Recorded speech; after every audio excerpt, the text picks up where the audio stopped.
तंत्रोक्तं रात्रिसूक्तम्।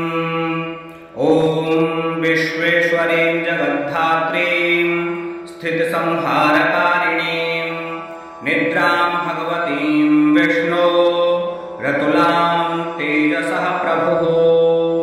ब्रह्मोवाच त्वं स्वाहा त्वं स्वधा त्वं हि वषट्कारः स्वरात्मिका।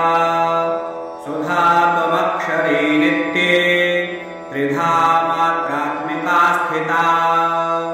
अर्धमात्रा स्थिता नित्या यानुच्चार्या विशेषतः। त्वमेव सन्ध्या सावित्री त्वं देवी जननी परा।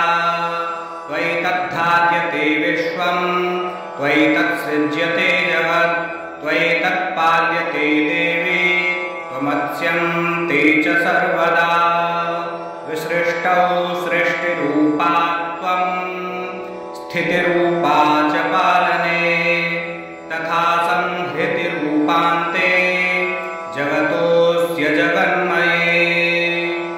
महाविद्या महामाया महामेधा महास्मृतिः महामोहा च भवति महादेवी महासुरी।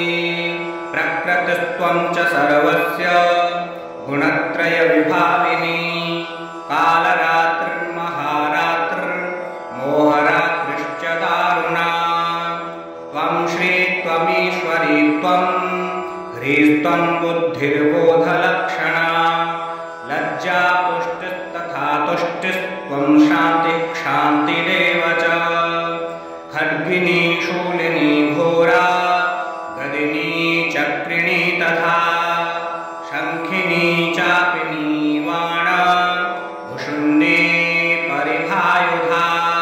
सौम्या सौम्यतरा शेष सौम्येभ्यस्तुतिसुन्दरी। परा पराणां परमा त्वमेव परमेश्वरी।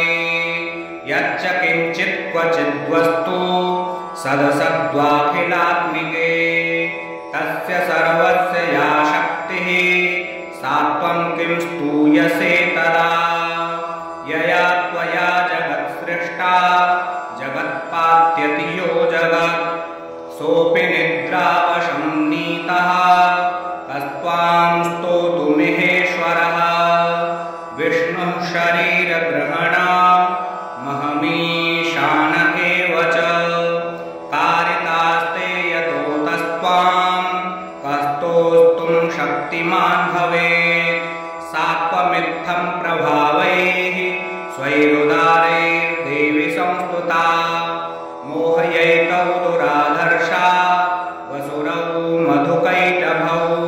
प्रबोधं च जगत्स्वामी नीयतामच्युतो लघु। बोधश्च क्रियतामस्य हन्तुमेतौ महासुरौ। इति रात्रिसूक्तं सम्पूर्णम्।